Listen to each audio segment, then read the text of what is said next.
Like, I think the decision to pull out of TPP will be seen historically as one of the most significant strategic blunders in American history.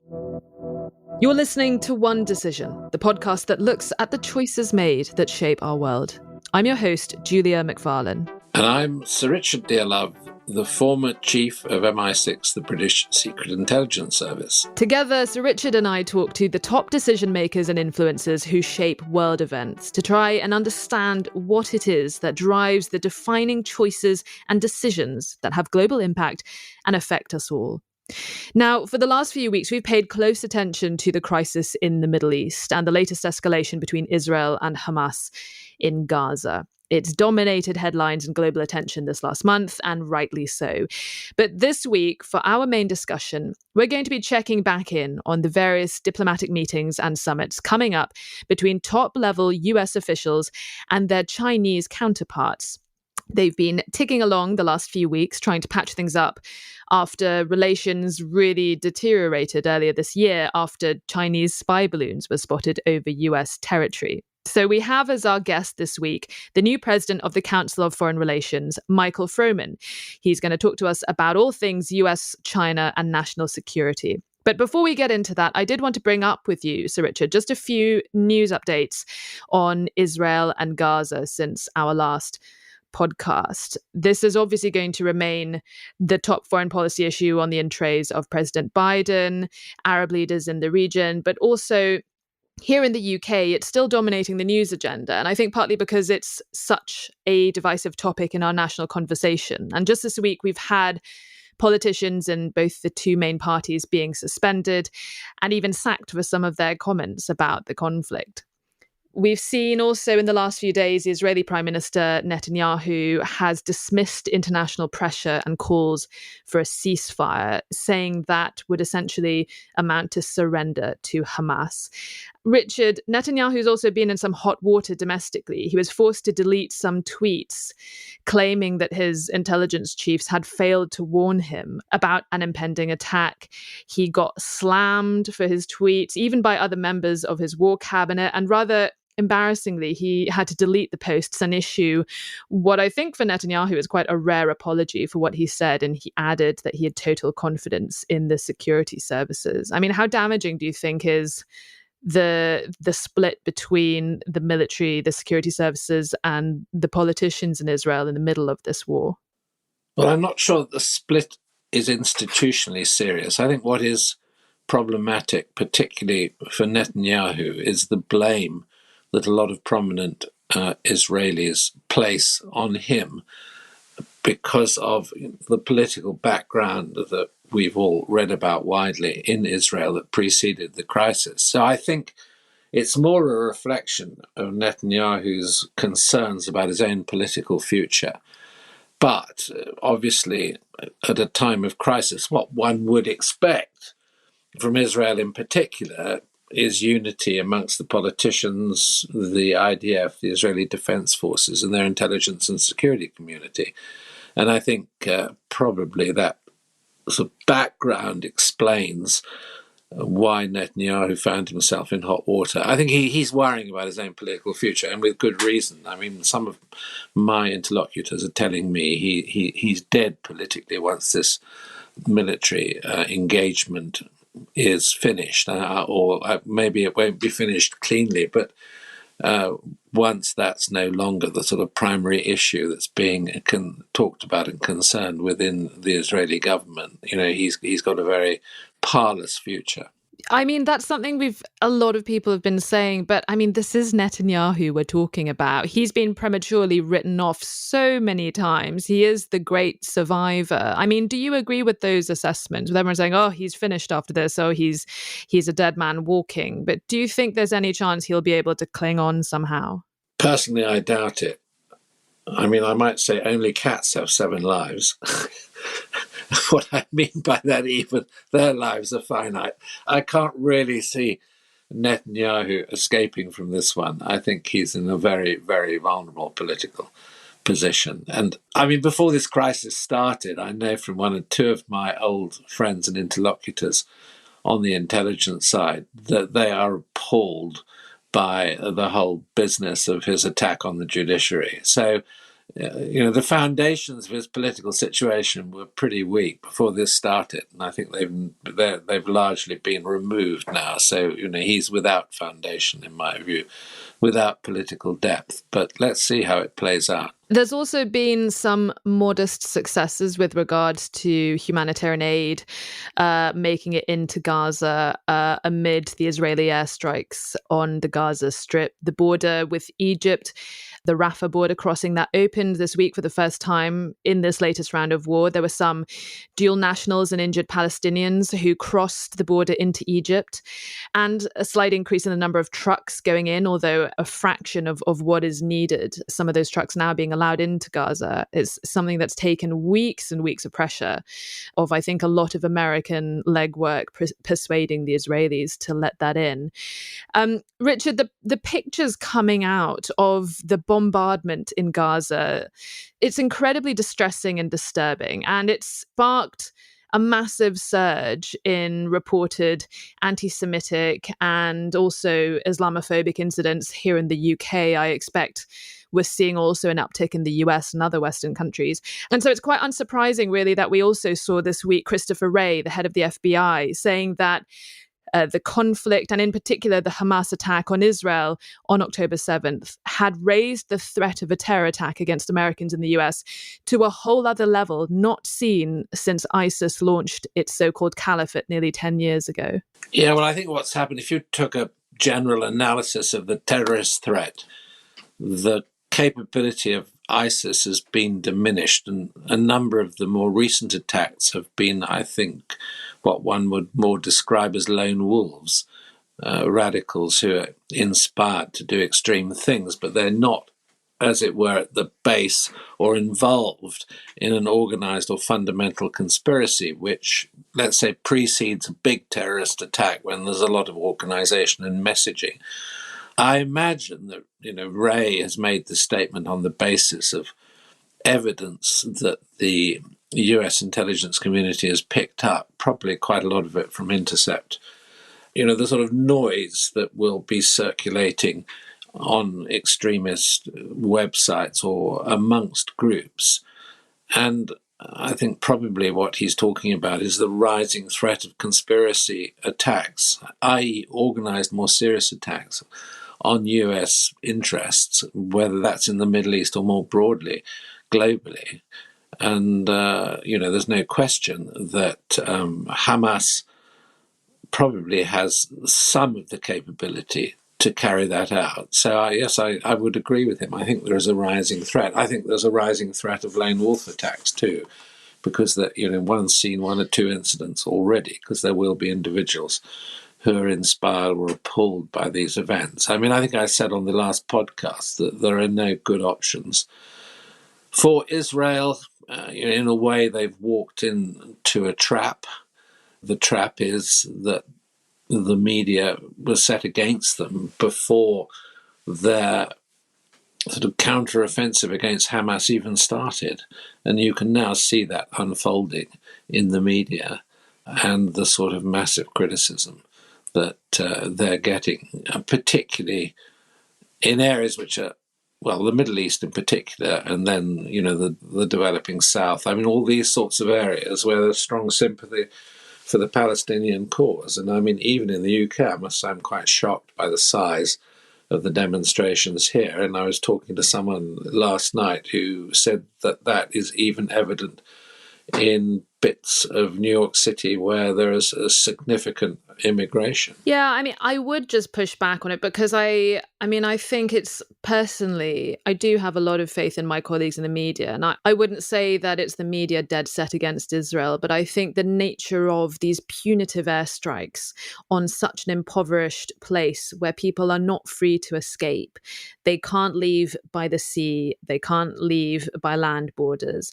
And the scale of the destruction destruction is really quite incredible. I mean, it's comparable to the Russian bombardment in Homs and Aleppo. And so I think it's more the idea that the Israelis are carrying out this military operation and it's being broadcast in real time. And we have journalists in Gaza, even if we don't have, Western journalists, but we have people who are professional journalists working there who are recording what they're seeing. And it is the ugly face of war. And it is, I think the international community does hold Israel to a higher standard of behavior, but I think that's because it is a Western ally. It's a recipient of billions of dollars of Western aid. And I can sympathize with the Israelis taking umbrage at the standards it is being held to, but I think it is because it wants to be seen as an upstanding member of the international community. But you're right, it is a trap that Israel are walking into, how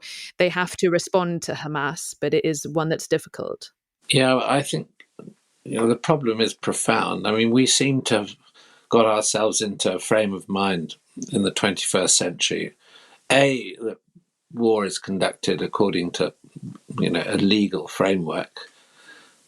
And B, many of these crises, warfare has become civilianized. And what I mean by that is that the civilian population find themselves part of the front line and exploited to that extent. And I had a fervently Jewish taxi driver today when I was traveling back from London, and it was very interesting talking to him. And other people have made the parallel, but he was referring to the Allies' bombing of Dresden towards the end of World War II. I've certainly visited Dresden and seen the sort of evidence of the catastrophic raids that were mounted, the firebombing of Dresden, which were hugely costly to the civilian population. And this isn't unprecedented. No, and obviously Iraq is the other one, and it is tricky. And there's no question that, if you take this recent attack on the Jabalia refugee camp, it's quite clear that there was a Hamas installation, presumably underneath it, where there was an important command center with an important commander. The Israelis take it out. But of course, in doing so, they suffer massively adverse international reaction because the collateral damage is so severe. It's tragic. It's terrible. And, I think that this conflict is going to be very, very difficult for us all to watch and observe as it unfolds. And it probably isn't going to go quickly because the military challenge that Israel faces in rubbing, let's say, out Hamas's, they can't rub out the idea, but they can rub out the military capability. It's going to be very, very painful and very costly of human lives on both sides. Well, let's turn now to our main discussion this week. As I said earlier, we are checking back in with that number one foreign policy challenge, which is the US-China relationship, if relationship is not too strong a word. Richard, the situation in the Middle East is obviously perhaps a greater immediate emergency right now, but it is the China challenge that is the strategic long-term priority. And we've had these high-level meetings with Wang Yi, China's foreign minister, essentially over in Washington. He met with President Biden. He met with his counterpart, Tony Blinken. It was a 3-day trip where all sorts of things were discussed. And I think it essentially served as a blueprint for what we're expecting to be a Biden-Xi meeting later this month, later in November, on the sidelines of this economic cooperation summit in California, which we believe that Xi will be attending. Now, I thought it was a really, really interesting conversation with Michael Froman. Now, he previously served in President Obama's cabinet. He was trade representative between 2013 and 2017, and he was central in the negotiations for the doomed Trans-Pacific Partnership. Well, not doomed, but of course, President Trump pulled the US out of it. So at least for the US, it was a doomed partnership. Michael Froman said that decision to withdraw the US is going to go down as one of the biggest blunders in US diplomatic history. What did you make of that, Richard? Yeah, that's quite surprising. But And of course, he is one of the original architects of the TPP. So he has a vested interest in its future. And we also talked about the benefits to the UK of the UK joining that trading alliance. I think that the underlying interpretation I give to his comment is that if you can maintain a structured trading relationship with China, which, as I said in the podcast, is a mercantile society, you're much less likely to face a crisis with China at the strategic level because of that sort of interlocking of economies. So I think what he's arguing for is maintaining as far as possible in the face of a realistic and competitive relationship closely linked economic interests. And okay, this is a challenge. It's very difficult, particularly when China abuses its membership of the WTO, or when China is stealing your intellectual property, or you feel that China is treating in the relationship. But on the other hand, we do have, the fact of the matter is, we have two intertwined economies, the US and the Chinese economy. And what he's saying is it's far better in a regulated trading agreement than it is left to, variable and difficult bilateral relationship. And to that extent, I think I agree with his interpretation. Yeah, he was quite measured, I thought. One of the things I thought was most interesting was, he said it doesn't really matter if or when China's economy outgrows the US economy because the scale of its own domestic challenges, which are largely to do with its population and productivity levels, it's not necessarily a race of the superpowers that's going to result in some global confrontation, but something that might end up being rather underwhelming a moment when it comes. It was a really, really interesting conversation, I thought. So let's get to that discussion now with our guest, Michael Froman, the new president of the Council on Foreign Relations. Now, in President Biden's State of the Union speech earlier this year, he laid out that the United States seeks competition, not conflict, with China. It's pretty clear this involves a scenario where hot conflict or even cold conflict, a new Cold War, for example, is a scenario that Biden and the United States wants to avoid. But what we haven't heard that much detail or clarity about is what a successful strategy looks like. We know what we don't want with China. What do we want to see? What does a relationship based on competition and not conflict look like? To what extent is there cooperation? Well, first of all, I think as you laid out, the Biden administration has really established a framework, a three-part framework for managing relations with China.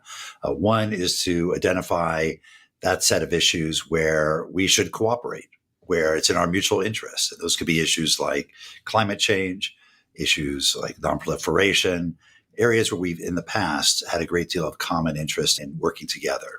The second area are potential areas of conflict that need to be carefully managed. Taiwan, the South China Sea. And then the third bucket is that bucket of competition, technological competition, economic competition. And there too, are there some guardrails we can put on it to ensure that the competition does not, again, escalate into conflict. That's the framework the Biden administration has laid out. I think the challenge has been that up to now, China hasn't really accepted that framework. They have their own three categories of things that they would like to pursue. I think the question for the meeting upcoming in San Francisco is, will the leaders be able to come out and give some clarity as to, are there areas where we can cooperate? Are we willing to take some actions to manage potential conflicts? And can we put some guardrails around competition? I think that's a very clear analysis of what's been stated so far. But what I think concerns me at the moment is the sort of catalytic effect for worsening relations of issues like Ukraine and now Gaza.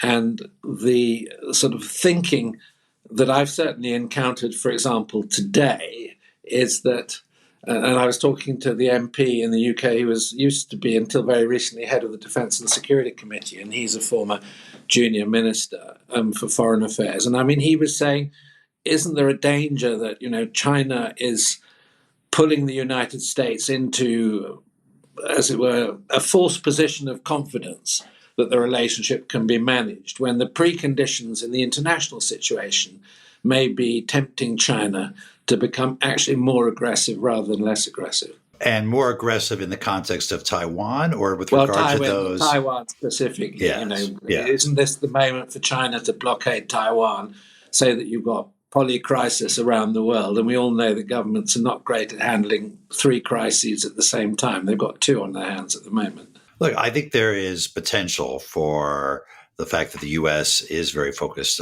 both on the Middle East and on Russia, Ukraine, for some in China to draw that conclusion. But I also think there are some significant lessons for China to draw, particularly from the Russia-Ukraine conflict and even from this Middle East conflict, in terms of the commitment of the U.S. to stand by allies. In the case of Ukraine, of a much smaller military to effectively stand up against an invading force.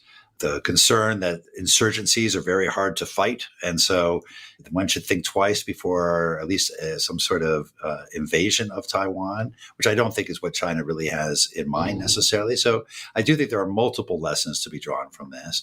And you're right that it's hard for any country to be actively involved in three military conflicts at the same time, whether it's directly or indirectly. But I think the case is far from clear as to whether China would draw from that comfort or confidence to escalate the tensions over Taiwan. I think that both of you have pulled on some really interesting threads in areas where the US and the Chinese have to talk to each other, that there is some kind of diplomatic symbiosis that is possible in a situation where it's not like the Cold War, where we do have intertwining economies, we do have a framework in which both sides are more or less equally invested in preserving. But essentially, I mean, I feel like you can just boil down to very, very simple terms that the real key question is, China obviously wants to replace the US as number one global superpower. And the question is, how far is America willing to go to ensure that that does not happen? Is it even really that invested in preserving that? Will America fight to keep its place at the number one spot of global power? I mean, I'm reminded of the America First vision laid out by Donald Trump and his followers, which involved really a retreat from globalization, and particularly of the global policeman role. Is that compatible with the scenario, Michael, of that space of the global policeman role being vacated by the US? Let's say if Donald Trump wins the next election, or someone with a similar vision, that space is vacated, China steps into the void, and yet somehow that doesn't all wind up leading to a direct confrontation between the two. Well, first, I don't think it's obvious that China really wants to assume the role as the world's policeman or as a global superpower. China is very good and disciplined around pursuing its national interests narrowly defined. And even in areas where it has stepped into international diplomacy, for example, between Iran and Saudi Arabia, it looks quite transparently that their main issue of concern was ensuring uninterrupted access to oil exports from that region and encouraging Iran to no longer attack Saudi oil infrastructure. That was the extent of their involvement. It wasn't about Iran's broader behavior in the region, its support for instability, et cetera. And so I think China would be reluctant, frankly, to step into the role that the U.S. has traditionally played, because it would distract it from its own domestic objectives at a time when its economic prospects are quite worrisome and where it has some serious demographic and other domestic social issues that could have political ramifications. So on one hand, I don't think China is waiting in the wings just to supplant the U.S. as that global superpower. But the second part of your question is, what about the U.S. itself? Will the U.S. want to continue to play that role going forward? And that's much less clear, as you say, because we have our own debate going on here in the United States between being internationally engaged, being not the world's policeman. I don't think anybody would rally to that particular description, but showing U.S. leadership or showing focus internally and becoming more isolationist. And we have yet to see how that plays out in our politics. We clearly have elements of both strongly in our population. I think the better, most likely outcome is that the U.S. continues to be very much engaged, because despite noise around being isolated, the broad majority of both parties and of the American public supports Ukraine and supports giving aid to Ukraine and supports Israel and giving aid to Israel for its defense. And so my guess is that even after November 2024, that will remain U.S. policy. I was just going to ask you to respond to that, Richard, because it's a year now since that landmark party congress last year, where President Xi set out his sort of goals for the next few decades of where he wanted to bring China. And there was speculation that he was basically setting out to restore China's, formerly in historical context, its position as, for want of a better phrase, number one global superpower. But do you think perhaps maybe it's more about China being in a position where it's no longer prevented from determining its own goals by the US? It gets into a position where perhaps it has the biggest economy, or it's powerful enough to be able to realize its own nationalist goals without being held back by the US with regards to sanctions. The view I take, I think, is, and I'd be interested to know whether Michael agrees with this, China has become much more cautious in its foreign policy over the last 18 months. That's not to say it's, as it were, surrendered any of its principles or ambitions in relation to Taiwan. But if you actually look at the way it's conducted itself internationally, it's been much, much more careful. I think this is a byproduct partly of the fact that the domestic position of China in relation to its economy has deteriorated quite seriously. And things like, the poor demography of the country have really been emphasized. And if you look at the bottom line, China is a mercantile nation, it's a trading nation. And to prejudice its trading relationship, particularly with its primary economic partners like the United States and Australia, would be complete folly at the moment for Xi.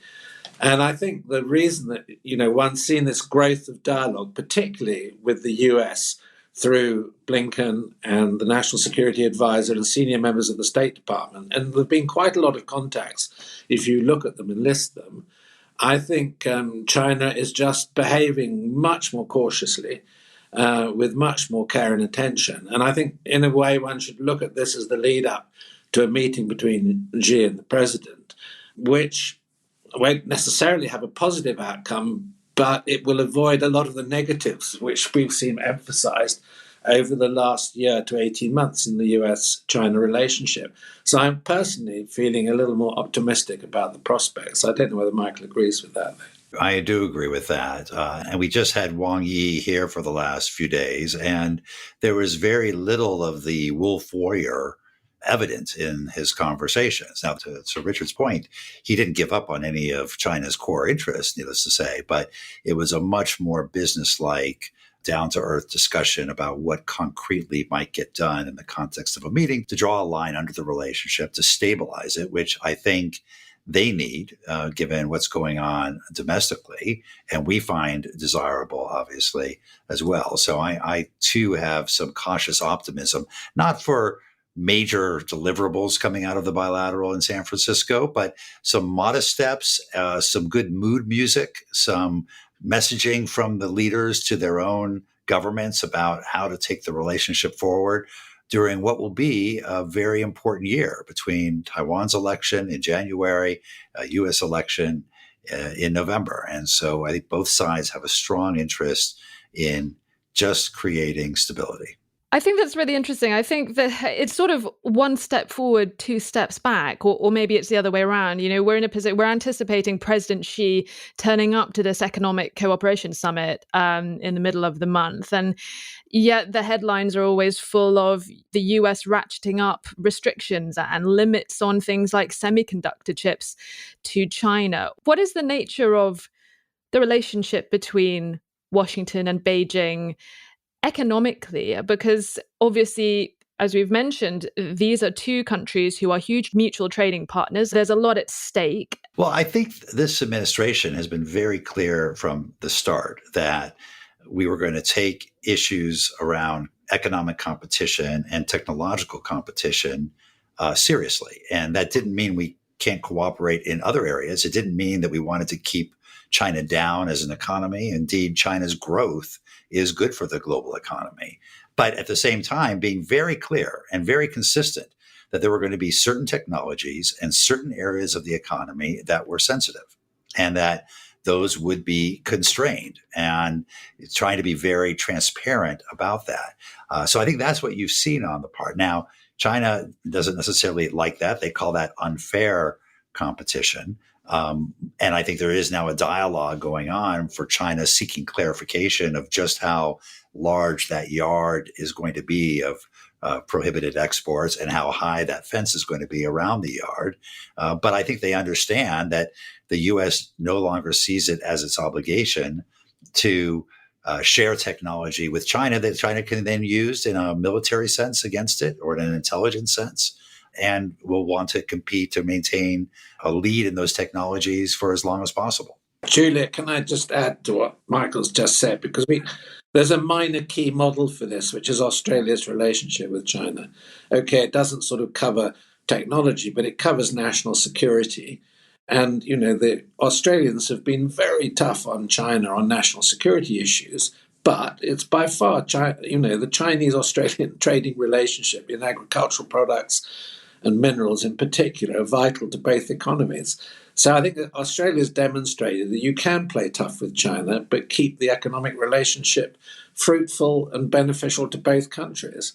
And I applaud what the US has done and what the UK rather late in the day, because we've been very slow in the UK to get our act together in taking a tough line with China on these strategic issues where we're assisting Chinese defense industry. Why on earth should we be doing that? Michael, I wanted to ask you about the Chinese economy more broadly, because obviously there is so much at stake when it comes to how we are all invested in the Chinese economic recovery. We all got into this huge panic when Evergrande defaulted on its debts. It's now declared bankruptcy and is restructuring its debts as of the summer. Now there's this new poster child for the economic crisis, which is the Country Garden developer, once China's biggest home builder. That they have now defaulted on international bonds for the first time. It's looking like they're potentially going to be unable to raise enough money in order to pay the billions of dollars that it owes and is supposed to pay by, I think it's June 2024. It could be heading for a similar scenario as Evergrande. It could collapse. We all thought that Evergrande was the canary in the coal mine back when the alarm bells were first raised. Is Country Garden the real warning cry? I mean, how worried are you about the property market crisis in China and what may result if this huge developer does indeed collapse? Well, look, I think the health and the future of the Chinese economy, it doesn't turn necessarily on one developer or another, but I think it is an indication of one of the many challenges that the Chinese economy is currently facing. And when you see it slowing down the way it has slowed down, China has traditionally dealt with a slowdown by promoting and subsidizing exports. That route really isn't available to it anymore because markets have become in some ways closed to Chinese exports and there's just less demand for Chinese product. Secondly, by investing in infrastructure, and there's only so many roads that you can build or so many fields that you can pave over. And then thirdly, very importantly, investing in property, in real estate. And we're seeing that it may no longer be available as a tool to the government in terms of stimulating the economy. So yes, there could be further defaults in the sector that could have implications. I have a fair degree of confidence in China's authorities to be able to deal with defaults of that sort because of the nature of their banking system and state control. And they've had other big debt problems in the past. Of course, this one affects people. And individuals who've invested their savings in property. A huge proportion of the Chinese population have done so. Absolutely. And a failure here, it can hurt what is already a damaged degree of confidence investor confidence and consumer confidence. And to me, that's one of the biggest challenges China faces, which is once you've lost consumer confidence, they don't tend to want to spend money and they save more. And once you've lost investor confidence, it's very hard to attract it back. And China is sending schizophrenic messages about this. On one hand, they are on a charm offensive, trying to send a message to foreign direct investors that China is open for business and they want investment to come into the country. On the other hand, they're implementing some of their new laws, their counter-espionage law, some of their data laws, et cetera, in such a way as to do raids on foreign firms, detain CEOs and other business leaders. And you have a lot of CEOs outside of China saying, I won't go there. I'm not going to send my people there. And I'm not going to put another dollar in there. And that is not in China's interest. And so they're all moving to Singapore, I hear. Well, and of course, the way to really judge what's going on in an economy, I hate to say it, is where are the rich people in that economy putting their money? Exactly. And if they're investing in their country and they have confidence in their country, that's one sign. If they're trying to get out of their country and take as much of their capital with them as they can, even with all these capital constraints, that's a pretty dangerous sign of a lack of confidence. And that's exactly what we're seeing. So China needs to really send some clear messages if it wants that capital to stay and to come back to, and further capital to be invested in China. And right now they're not doing so. Michael, I wanted to ask, if you'll forgive me, about the TPP, because... What is that? I understand you were involved in the original plans and negotiations all the way back under President Obama. Of course, President Trump pulled the US out of the Trans-Pacific Partnership when he was president. It ended up being something that both Democrats and Republicans turned away from. It's now sort of grown into this mega global trade deal called, unbearably, the CPTPP, the Comprehensive and Progressive Agreement. The UK, this summer, they have now signed the treaty to formally accede. Now it just has to be ratified in Parliament, and member countries also have to have their own legislative processes. Should the US have joined? Was pulling out a big misstep by the Trump administration? And I note that even President Biden has said that he's not interested in joining the agreement anytime soon.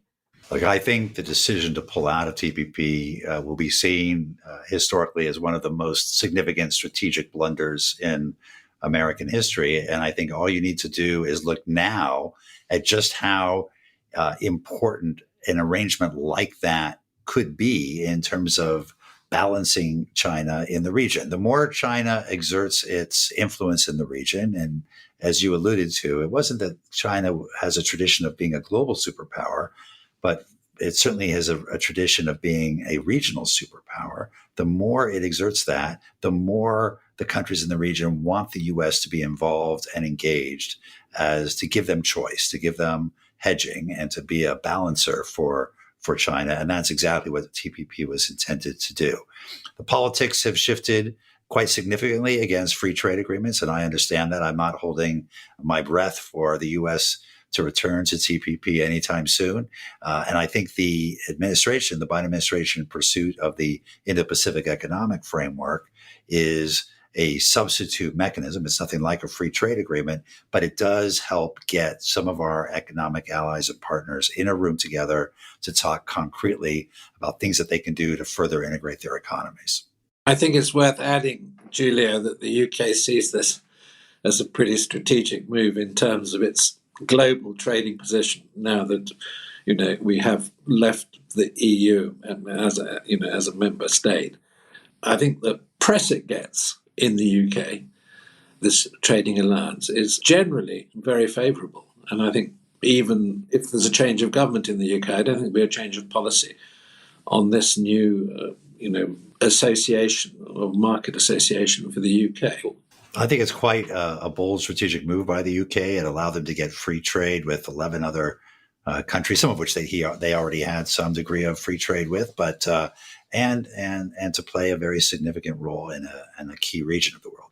And I think it gives us political heft in the region, which we have lost over the last, through membership of the EU as well, which is interesting, I think. Yes, something we are in great need of at this moment in time.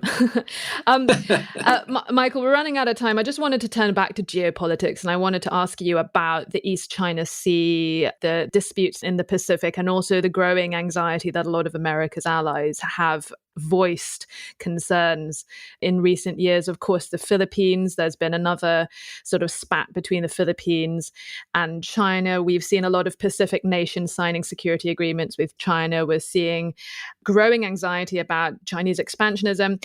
How much anxiety do you have about that sphere of geopolitics? And what conversations have you had with key players among America's allies in the region? And what do they tell you about their concerns and whether the US is stepping up to give them the support that they're asking for? There's a lot of concern about the rise of China's military, the heavy investment they've made into it, into ships, and of course into their nuclear capabilities as well. As you may recall, way back when China's leaders said they wouldn't militarize the disputed islands, and of course they've been fully militarized. There's been quite aggressive behavior both in the air and on the water. And I think that there's a great deal of concern that there could be an accident, that this could escalate. And it's one of the reasons why in that category of conflicts to be managed carefully, restoring military to military communications so that those kinds of accidents can be managed if and when they occur would be a very positive step forward. The fact that the U.S. has sort of redoubled its commitment, that you've got AUKUS, that you've got the Quad, that you've got stronger alliance relations with Japan and with South Korea, and a trilateral cooperation between the United States, Japan, and South Korea, two countries in Asia that have had their share of difficulties cooperating with each other, that the U.S. was able to bring that together. I think that's all been very positive for shaping the security environment in which China's military buildup is occurring. And to your point, of course, the Philippines being at the moment the tip of the spear in terms of where the conflict may be coming to a head, President Biden's statement about standing by our treaty ally, I think is an important message to Beijing. And hopefully a deterring message. There's been a big focus on increasing deterrence in the region. Nobody wants a war between the United States and China in the Asia Pacific, whether it's over Taiwan or whether it's over the South China and East China Sea. I think it's really a question of ensuring that the deterrent is sufficiently robust that those kinds of actions aren't taken. I think China currently is outbuilding in terms of a blue water navy, all the other countries that we have mentioned put together, including the United States. I mean, its naval construction at the moment is sort of unparalleled historically. And this does leave me certainly feeling uncomfortable about what its medium to long-term ambitions. Okay, we're managing that relationship for the moment, but it clearly is anticipating the need, to have an extremely powerful long-distance capability, naval capability, which one could view as a significant destabilizer internationally if you look ahead, 5 to 10 years when this program is complete. And that worries me.